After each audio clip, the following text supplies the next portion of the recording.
नमस्कार, आपका स्वागत है हमारे चैनल पर। भारत को आज डिप्लोमेटिक मोर्चे पर बड़ी सफलता मिली जब अमेरिकी सुप्रीम कोर्ट ने 26/11 मुंबई आतंकी हमले के आरोपी तहव्वुर हुसैन राणा के भारत प्रत्यर्पण का रास्ता साफ कर दिया है। पाकिस्तानी मूल के कनाडाई नागरिक राणा की आखिरी कानूनी अपील को भी अदालत ने 21 जनवरी 2025 को खारिज कर दिया और इस अपील के खारिज होने के साथ ही उनकी अपने भारत प्रत्यर्पण को रोकने की सभी कोशिशें खत्म हो गई हैं। जानकारों का मानना है कि मुंबई में 26/11 हमले में पीड़ित निर्दोष लोगों के लिए न्याय की दिशा में यह एक काफी बड़ा कदम है। तहव्वुर राणा 64 साल के हैं और 2009 में इन्हें गिरफ्तार किया गया था। 2009 से वे लॉस एंजलिस के मेट्रोपॉलिटन डिटेंशन सेंटर में कैद हैं। पिछले सालों में उन्होंने अपने भारत प्रत्यर्पण को रोकने के लिए कई सारे कानूनी प्रयास किए हैं, लेकिन वो सभी नाकाम रहे। उनकी ताजा याचिका 13 नवंबर 2024 को अमेरिकी सुप्रीम कोर्ट में दायर की गई थी और 21 जनवरी को उसे भी खारिज कर दिया गया। इससे पहले अगस्त 2024 में अमेरिकी 9वें सर्किट कोर्ट ऑफ अपील्स ने भारत और अमेरिका के बीच प्रत्यर्पण संधि के तहत राणा के प्रत्यर्पण के पक्ष में फैसला दे दिया था। अपनी अपीलों में राणा ने दावा किया कि 26/11 हमलों से संबंधित मामलों में उन्हें पहले ही शिकागो की उत्तरी डिस्ट्रिक्ट फेडरल अदालत से बरी किया जा चुका है। लेकिन यहाँ अमेरिकी अधिकारियों ने दलील दी कि उन पर भारत में लगाए गए आरोप बिल्कुल अलग हैं। अमेरिकी सॉलिसिटर जनरल एलिजाबेथ बी प्रिलोगर ने अदालत में यह दलील दी कि भारत में राणा पर लगे जालसाजी के आरोपों में वे गलत जानकारियां शामिल हैं जो उन्होंने भारतीय रिजर्व बैंक को दी थी और ये मुद्दे अमेरिकी अदालतों में कभी नहीं उठाए गए। तहव्वुर राणा दरअसल पाकिस्तानी अमेरिकी आतंकवादी डेविड हेडली, जिनका पहले नाम दाऊद गिलानी था, उनका एक करीबी सहयोगी था। इसने मुंबई हमलों की साजिश रचने में अहम भूमिका निभाई थी। 2008 में हुए इन हमलों को पाकिस्तान स्थित आतंकी संगठन लश्कर-ए-तैयबा ने अंजाम दिया था, जिसमें 166 लोगों की जान गई थी। इन 166 लोगों में 6 नागरिक अमेरिकी भी थे। इस हमले में Taj Mahal palace hotel, Oberoi Trident hotel और चाबार हाउस सहित कई प्रमुख स्थानों को निशाना बनाया गया था। मुंबई हिल उठी थी आतंकवाद के डर से। तहव्वुर राणा की बात करें तो तहव्वुर राणा पाकिस्तानी सेना में कैप्टन रह चुके हैं। इन्होंने हेडली के भारत में जासूसी अभियानों को अंजाम देने के लिए अपने इमिग्रेशन व्यवसाय फर्स्ट वर्ल्ड इमिग्रेशन सर्विसेज का इस्तेमाल किया था और इस व्यवसाय की आड़ में हेडली ने हमलों के लिए जितने भी संभावित ठिकाने थे सबकी रेकी की थी मुंबई आकर। जांच में यह भी सामने आया कि राणा के संबंध पाकिस्तानी खुफिया एजेंसी ISI के अधिकारी मेजर इकबाल से थे, जिन्होंने इस हमले की योजना में अहम भूमिका निभाई। अमेरिकी अदालत से आए इस फैसले को भारत के लिए एक बड़ी जीत के रूप में देखा जा रहा है। 26/11 के सरकारी वकील उज्ज्वल निकम ने इसे भारतीय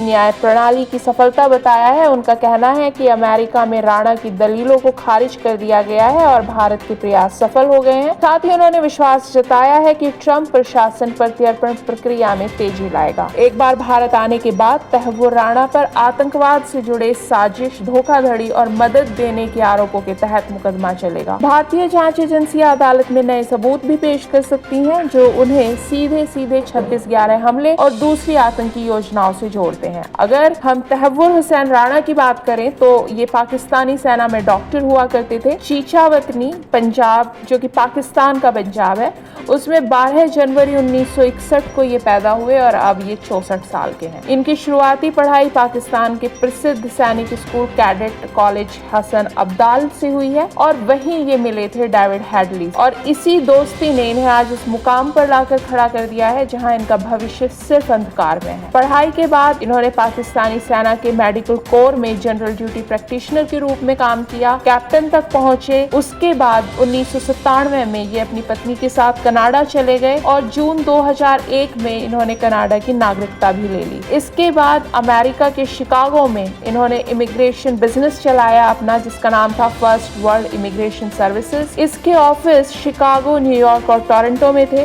इनकी जिंदगी ठीक ठाक चल रही थी, लेकिन इनकी दोस्ती ने इन्हें दूसरे रास्ते की तरफ मोड़ दिया। ये रास्ता था आतंकवाद में संलिप्तता का। हेडली लश्कर-ए-तैयबा के लिए काम करता था। मुंबई हमलों की रेकी करने के लिए उसने राणा के इमिग्रेशन बिजनेस का इस्तेमाल किया था। अक्टूबर 2009 में अमेरिकी जांच एजेंसी FBI ने तहव्वुर राणा को हेडली के साथ मिलकर डैनिश अखबार जिलेंडस पेस्टन पर हमले की साजिश रचने के आरोप में भी गिरफ्तार किया था। जांच से यह पता चला था कि राणा भारत आए थे, ताजमहल पैलेस होटल में रुके थे, जो 2008 में हुए हमले का मुख्य निशाना था। हालांकि राणा का कहना था कि वो भारत सिर्फ बिजनेस के सिलसिले में गए थे, लेकिन सबूत कुछ और ही कहानी बयान कर रहे हैं। अमेरिकी जस्टिस डिपार्टमेंट के अनुसार 2011 में राणा को अमेरिकी अदालत ने लश्कर तैयबा को मदद देने और डैनिश सरकार पर हमले की साजिश रचने का तो दोषी पाया, लेकिन मुंबई हमले से जुड़े आरोपों में उन्हें बरी कर दिया गया था। और ये जो उन्हें बरी किया गया था, इसी बरी होने की दलील उन्होंने अपनी प्रत्यर्पण को रोकने की जितनी भी अपीलें हैं उसमें ये दलील उन्होंने दी थी। जनवरी 2013 में उन्हें अमेरिका के अंदर 14 साल की सजा सुनाई गई थी। दूसरी तरफ राणा के परिवार का दावा है कि वो निर्दोष हैं और हैडली ने उन्हें धोखा देकर आतंकवादी गतिविधियों में शामिल कर लिया है। उनके छोटे भाई अब्बास राणा कनाडा में पत्रकार हैं। उनका कहना है कि उनके भाई ईमानदार और मेहनती हैं, आतंकवाद से उनका कोई लेना देना नहीं है। राणा का परिवार उनके गिरफ्तार होने के बाद गहरे सदमे में है। इनके पिता काफी बीमार हो गए हैं जब उन्हें पता चला था। राणा की गिरफ्तारी और कानूनी लड़ाई ने उनके परिवार को काफी सदमा दिया है, साथ ही आर्थिक परेशानियां भी दी हैं। पूछताछ के दौरान तहव्वुर राणा ने माना है कि उनकी मुलाकात पाकिस्तानी खुफिया एजेंसी ISI के अधिकारी मेजर इकबाल से हुई थी। यह माना जाता है कि इन्हीं मेजर इकबाल ने मुंबई हमलों की साजिश रचने में महत्वपूर्ण भूमिका निभाई थी और राणा के बिजनेस का उपयोग हमलों की योजना बनाने के लिए किया गया। हालांकि तहव्वुर राणा का दावा है कि उन्हें इन साजिशों की जानकारी नहीं थी और हैडली ने उन्हें धोखे में रखा। अमेरिकी सुप्रीम कोर्ट के इस फैसले के बाद राणा के पास तो कोई कानूनी विकल्प अवशेष नहीं बचा है। उन्हें अब भारत आना ही पड़ेगा।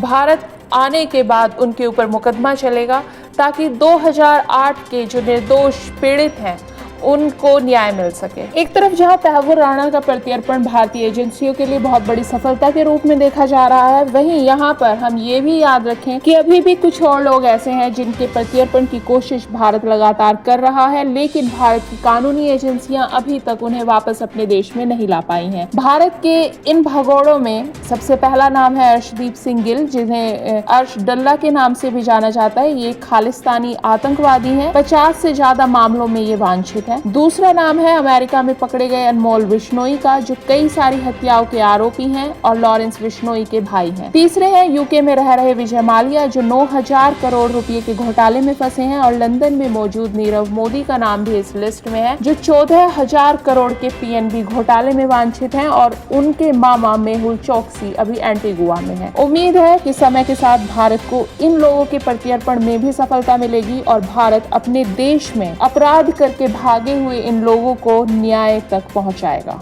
इस खबर में फिलहाल इतना ही। ऐसी ही दूसरी खबरों के लिए जुड़े रहिए हमारे साथ।